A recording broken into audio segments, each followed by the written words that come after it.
अरमान और अनिरुद्ध आरवी का कन्यादान करने के लिए आगे आते हैं। वो दोनों साथ में पंडित जी के बताए अनुसार आरवी का हाथ शिवांग के हाथ में देते हैं। फिर जैसे जैसे पंडित जी बताते हैं वैसे वैसे वो आरवी का कन्यादान कर देते हैं। आज आरवी को भरे पूरे परिवार के साथ एक नहीं बल्कि दो भाइयों का प्यार और साथ मिला था। आज उसके पास हर वो रिश्ता था जिसकी कमी उसको बचपन से खलती थी और उसकी इस खुशी का असली हकदार सिर्फ और सिर्फ शिवांग था। कन्यादान की रस्म पूरी होती है तो अनिरुद्ध शिवांग को देख, भाई वैसे तो आप बहुत ख्याल रखेंगे भाभी का हमें पता है, लेकिन अगर आपके मन में कभी ऐसा ख्याल आए कि आपको भाभी को गुस्सा करना है या रुलाना है तो उनके इन दो लंबे चौड़े मुस्टंडे भाइयों को याद रखिएगा। हम अपनी बहन को साथ में अपने घर ले जाएंगे और उसके लिए आपसे डरेंगे भी नहीं। उसकी बात सुनकर सबके चेहरे पर मुस्कान आ जाती है। शिवांग भी मुस्कुराते हुए हाँ में सिर हिला देता है। इसके बाद पंडित जी उन्हें फेरों के लिए खड़ा करते हैं। दोनों एक दूसरे का हाथ थाम खड़े होते हैं। शिवांग आगे था और उसके पीछे आरवी। शिवांग ने कसकर आरवी का हाथ थाम रखा था और आरवी के चेहरे पर बहुत प्यारी मुस्कान थी। पंडित जी एक एक वचन बोल रहे थे और शिवांग और आरवी एक दूसरे का हाथ थामे वो वचन दोहराते हुए पवित्र अग्नि के चारों ओर फेरे ले रहे थे। सब उन पर फूल डाल रहे थे। राधिका भी हर एक रस्म बहुत प्यार से देख रही थी। श्रुति भी उसके साथ ही खड़ी थी। अरमान की नजरें राधिका पर जाती हैं तो वो उसको ऐसे प्यार से देखता देख मुस्कुरा देता है। अनिरुद्ध की नजर भी एक पल को श्रुति पर जाती है, लेकिन वो जल्दी ही अपनी नजरें उस पर से हटा लेता है। फेरों की रस्म खत्म होती है तो दोनों वापस से अपनी जगह पर बैठ जाते हैं। पंडित जी शिवांग से आरवी को मंगलसूत्र पहनाने को कहते हैं तो शिवांग मंगलसूत्र उठाकर उसके करीब जाकर धीरे से उसके गले में अपने नाम का मंगलसूत्र पहना देता है। शिवांग जैसे जैसे आरवी को मंगलसूत्र पहना रहा था उसकी उंगलियां आरवी की गर्दन को छू रही थी। उसकी उंगलियों के पो के एहसास मात्र से ही आरवी सिहर रही थी और खुद में सिमट रही थी। इस बात का एहसास शिवांग को भी था। उसके चेहरे पर बहुत प्यारी मुस्कान थी। शिवांग मंगलसूत्र पहनाकर पीछे हो जाता है। पंडित जी उसको सिंदूर भरने को कहते हैं तो शिवांग सिक्के में सिंदूर लेकर आरवी की तरफ मुड़ता है। आरवी उसकी आंखों में देख रही थी। शिवांग आगे बढ़कर उसके मांग टीके को उठाकर उसकी मांग को अपने प्यार के लाल रंग से सजा देता है। सिंदूर लगाते समय थोड़ा सा सिंदूर आरवी को नाक पर गिर गया था। आरवी की आंखें इस एहसास को पाकर बंद हो जाती हैं और आंसू की एक बूंद उसकी आंखों के कोने से झलक जाती है। शिवांग उससे दूर होता है। उसके दूर होते ही आरवी हल्के से आंखें खोलती है। शिवांग उसके चेहरे को बहुत ध्यान से देखता है। आज उसकी शोना वो शोना नहीं लग रही थी जिसको वो कब से जानता था, बल्कि आज उसकी शोना पूरी तरह से उसकी लग रही थी। उसके नाम का साज श्रृंगार करके वो बहुत खूबसूरत लग रही थी। खुशी से उसका चेहरा चमक रहा था।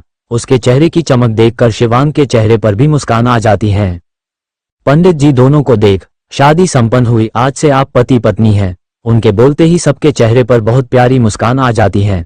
आरवी और शिवांग सभी घर के बड़ों का आशीर्वाद लेते हैं। शिवांग की नजर जब अपने पैरों पर जाती है तो उसको अपने जूतों की याद आती है। शिवांग मंडप के पास देखता है जहां उसने अपने जूते उतारे थे। शिवांग वहां देखता है तो जूते कहीं नहीं थे। शिवांग हैरान होकर, मेरे जूते कहाँ गए? उसके कहते ही सबका ध्यान उसकी बात पर जाता है। राधिका उसको देख, भाई आपकी तो कोई साली भी नहीं है, जूते कौन ले गया? साली नहीं है तो क्या हुआ, साले तो हैं। अरमान और अनिरुद्ध साथ में मुस्कुराते हुए कहते हैं। उनकी बात सुनकर सबकी नजरें उस पर चली जाती हैं। राधिका अपनी कमर पर हाथ रख उनको घूरते हुए, तुम दोनों की हिम्मत कैसे हुई मेरे भाई के जूते चुराने की? अरमान उसको ऐसे देख एटीट्यूड से, ओ भाई की बहना, ये हमारे और हमारे जीजा जी के बीच की बात है, आप बीच में ना पड़े तो अच्छा रहेगा, क्यों अन्नी? अनिरुद्ध उसको देख मुस्कुराते हुए, बिल्कुल यारा, कहकर राधिका को देख, राधिका जी आज हम आपके दोस्त नहीं बल्कि आपके भाई के साले और अपनी बहन के भाई बनकर खड़े हैं, तो आप हमारे मामले में ना बोले और हमें हमारा नेग लेने दे। राधिका उसकी बात सुनकर मुंह बना दोनों को देख, ओ भाभी के भैया आप जूते अपने पास रख लो, हमें कौन सा कहीं जाना है, घर में ही है, भाई को मैं अभी स्लीपर लाकर देती है, कहकर टेढ़ा मुस्कुरा देती है।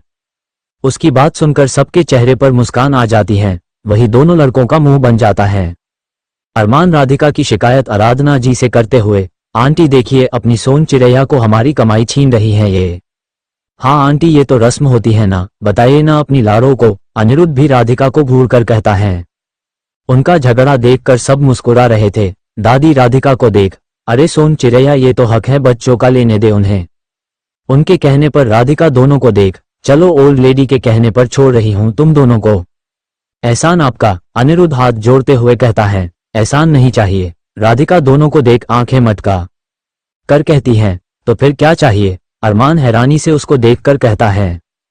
तुम दोनों को जो भी मिलेगा उसका आधा हिस्सा मुझे और श्रुति को भी देना पड़ेगा, राधिका दांत दिखाते हुए कहती है।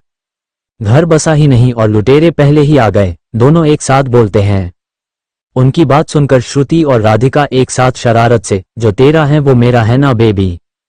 दोनों लड़के एक साथ, हट। सब उनकी नोक-झोंक आराम से बैठकर देख रहे थे क्योंकि उनको पता था कि इनकी ये लड़ाई जल्दी खत्म नहीं होने वाली थी।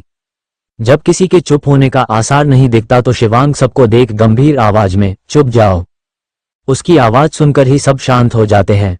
शिवांग अपनी पॉकेट से एक लिफाफा निकालकर अरमान और अनिरुद्ध को पकड़ा देता है तो दोनों मुस्कुराते हुए उसके जूते उसके पैरों के पास रख देते हैं।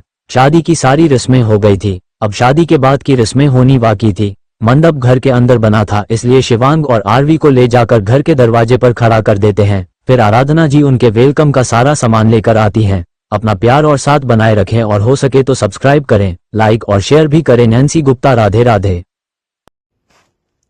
हाय, मैं नैन्सी हूँ, क्रिएटर ऑफ स्टोरी स्पार्क।